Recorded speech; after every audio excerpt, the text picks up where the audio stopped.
Então agora eu vou te mostrar essa planilha aqui do Excel que pode ser usada para dosimetria de ruído.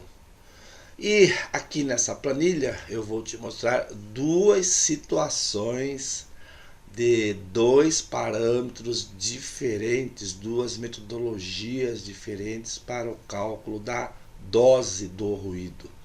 Eu tenho aqui nessa linha as medições com base na NR15 para o PPRA. E aqui na linha inferior eu tenho os parâmetros para a medição de acordo com a NHO01, para preenchimento do PPP, para o preenchimento de LTCAT, para os fins previdenciários.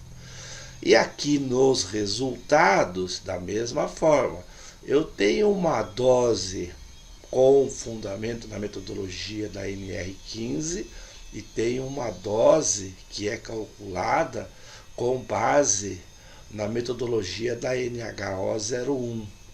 E aqui os níveis de exposição equivalente da mesma forma.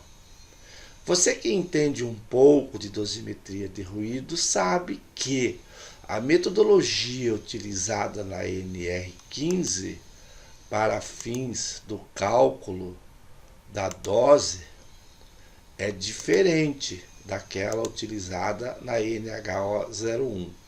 Então eu vou fazer um ensaio aqui e você vai verificando os resultados que vão sendo calculados aqui nessas colunas. Nós temos aqui medições, são 8 medições. Vamos imaginar que eu vá fazer essa dosimetria de ruído no período de 1 hora. Então eu pego 1 hora, divido em 8 períodos, né, de alguns minutos para fechar os 60 minutos. E aqui eu já tenho feito uma medição em que todas as medições realizadas com um dosímetro ou com um decibelímetro foram medidos 85 decibel. E aí, obviamente, que se todas as medições foram de 85, a dose vai ser sempre 1, tanto na NHO01 quanto na NR15, e os níveis de exposição também, não é? Ok? Então agora eu vou fazendo alterações aqui e você vai observando as modificações aqui no resultado, tá certo? Vamos colocar aqui 94 decibéis, vamos pôr aqui 92, 91, 93, 94, 90, 89, 91. Veja aqui os resultados. Olha, de acordo com a metodologia da NR15, a dose foi de 2,64, 264%. Já a dose, de acordo com a metodologia da NHO01, deu 5,13. Você pode até observar que aqui o nível de exposição são muito parecidos, obviamente, não é? E o que interessa para a Previdência Social, o que interessa para a NR9, para o PPRA, são números diferentes. Então, no seu PPRA, você vai utilizar essa medição, esse resultado. Lá no LTCAT, você utilizaria este resultado. Então, aqui eu mostro para você que, em matéria de ruído, você não pode misturar o PPRA com o E-Social. Lá no E-Social, as informações referentes à exposição ao ruído são para as finalidades da aposentadoria especial.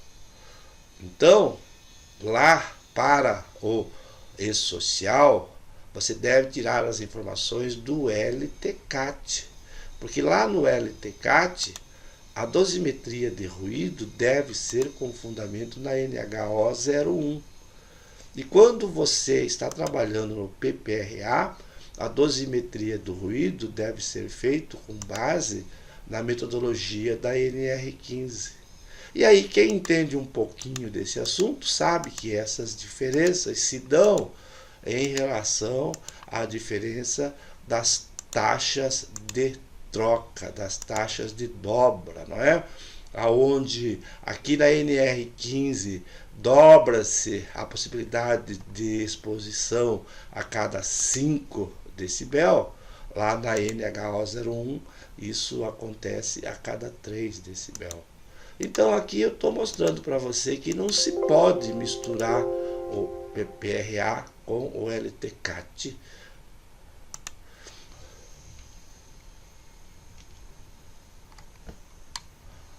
Agora eu quero mostrar para você porque é que nós não podemos misturar PPRA com o E-social quando nós falamos em riscos químicos.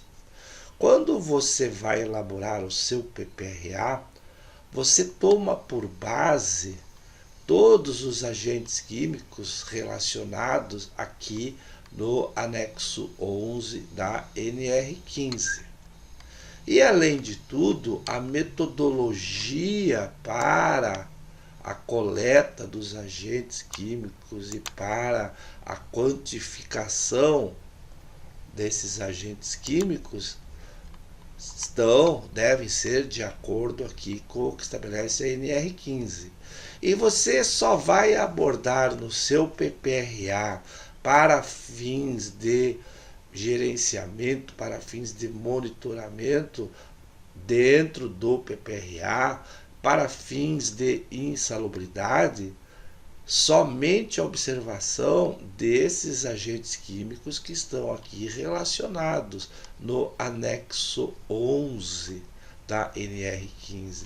Então nós temos aqui uma relação desses agentes químicos que, embora esteja totalmente desatualizado em relação aos agentes químicos propriamente ditos e aos limites de tolerância, o que é exigido legalmente das empresas em relação à insalubridade, ao pagamento do adicional de insalubridade e à gestão é o que está aqui, são os agentes que estão aqui nessa tabela, aqui no anexo 11 da NR15 e também nessa outra tabela aqui, ó. Aqui, ó, nós temos aqui poeira, não é? Nós temos em relação à poeira, as poeiras minerais e já define aqui na própria norma os limites de tolerância. Então é a exposição ao asbesto, exposição a manganês e seus compostos e exposição a sílica, não é? Sílica cristalizada. Então, somente esses agentes químicos aqui, a poeira, serão considerados como insalubre para fins do PPRA. E ainda nós temos aqui na NR15 mais os agentes que devem ser analisados de acordo com as atividades, que são esses.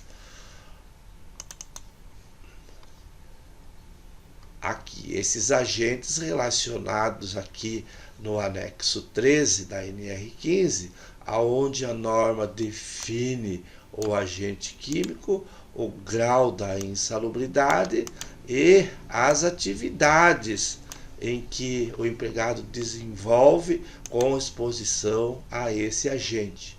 Então, no anexo 13, você deve ter a presença do agente químico e dentro de uma atividade previamente definida pela norma. Então não é só o contato com o agente que vai definir o direito ao adicional de insalubridade. Temos que ter o agente químico e a atividade na qual ele é manipulado que garante o direito ao empregado. Então, esses agentes químicos aqui, nós temos aqui o arsênico, nós temos o chumbo, o fósforo, e você vai, o mercúrio, substâncias cancerígenas, enfim, estão todos relacionados aqui e os respectivos graus de insalubridade. Então, isso é o que nós temos na NR15 para fins do PPRA. Agora, vamos dar uma olhada no que é que nós temos lá na Previdência Social, o que é que o E-Social define. Olha só, aqui nessa tabela 28 aqui do E-Social, das atividades, eu tenho aqui nas atividades com exposição a riscos químicos uma relação de atividades que mais ou menos são parecidas.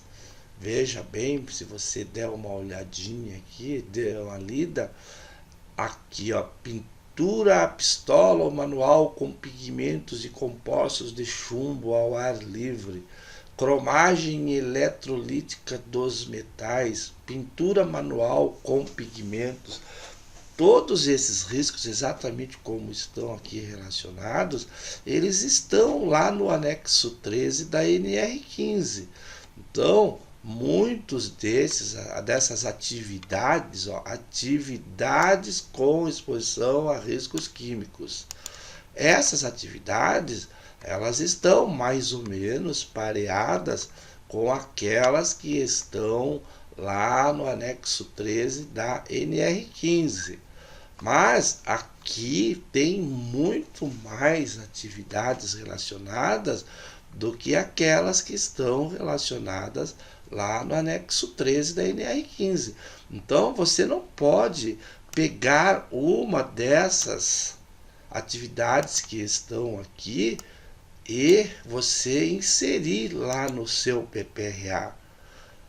Claro que se aqui está descrita uma mesma atividade que também está lá no anexo 13 da NR15, não vai ter problema nenhum, porque você vai estar colocando lá no PPRA uma atividade que está relacionada na NR15 e está relacionados aqui nessa tabela 28.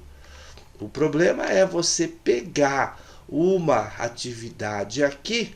Vamos pegar como um mero exemplo. Aqui nós temos operações com benzopireno. E você insere lá no teu PPRA, sendo que essa atividade não tem previsão lá no anexo 13 da NR15. Então, você vai estar misturando a NR9, o anexo da NR15, com as determinações aqui do E-Social. E aí, uma vez que você faz essa previsão, você faz esse reconhecimento lá no teu PPRA, você estará causando um passivo trabalhista para a tua empresa. O auditor fiscal do trabalho, o perito judicial, ele, em posse do teu PPRA, pode considerar uma atividade como insalubre, mesmo não havendo previsão lá na NR15. Então, vai ser um baita de um problema que você criou usando uma definição aqui do E-Social e aplicando lá no teu PPRA. Agora, vejam só os agentes químicos relacionados aqui, né? Fatores de risco químicos. Olha aqui, ó. Agentes químicos. Se você pegar aqui nessa relação que está em ordem alfabético, muitos desses agentes aqui você vai encontrar lá na NR15, no anexo 11 da NR15. Eu mostrei agora há pouco, você viu, lá no anexo 11 da NR15 tem um total de mais ou menos 280 agentes químicos. Você sabe, já teve a curiosidade de contar quantos agentes químicos nós temos aqui nessa tabela do E-Social? Olha só, começa com 001, 002, 003 e aqui em ordem alfabética, né? Ó, vamos descendo aqui a tabela. Ó, vou descer rapidinho, ó, já estamos aqui em 85. Aqui nós vamos já descendo para 161, 162, 165 e a ordem alfabética aqui está no C ainda. E vamos descendo, vamos descendo, vamos descendo. Já estou no 309, o dimetilaftalatato, é isso? É. Aqui, ó, eu vou descendo, vou descendo, vou descendo. Ufa, em que número já estamos? Em 404 agentes químicos. E eu vou descendo e eu continuo. Aqui já estou no 507, no 508. Olha que interessante aqui no 509, ó. Considera como insalubre poeira de madeira. Uma coisa que é inexistente lá na NR15. Não existe exposição para poeira de madeira. E eu já tive a oportunidade de ver um PPRA aonde o técnico em segurança fez a abordagem da poeira da madeira e o perito, quando viu isso aqui, considerou que a empresa devia o adicional de insalubridade para o empregado pela exposição à poeira de madeira. Olha, foi complicado porque o advogado da empresa não conseguiu reverter a decisão do perito, embora um laudo mal feito, mal elaborado, mas o advogado da empresa não teve argumentos técnicos para desconstruir, para impugnar o laudo pericial que obrigou a empresa a pagar o adicional de insalubridade pela poeira de madeira. Vejam, repito, lá na NR15 não existe previsão legal de adicional de insalubridade pela poeira da madeira. Aqui nessa relação monstruosa do E-Social existe essa previsão. Veja só como você pode criar um baita problema para a sua empresa. E aí, continuando, 500, 540, 570, 600, 670, 720, 750. Aonde é que vai parar isso? São 785.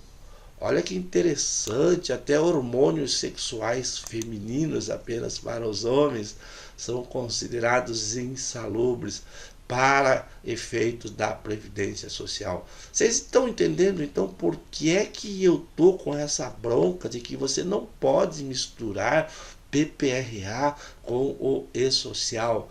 Porque o PPRA, lá no PPRA, os riscos que devem ser abordados são limitados àqueles que estão na NR15. E se você faz um PPRA utilizando os parâmetros, utilizando as metodologias aqui do E-Social, você vai estar criando uma baita de uma confusão para a sua empresa. Então, PPRA não se mistura com o E-Social, são direitos diferentes, são metodologias diferentes, são parâmetros diferentes. Ok? Entendido?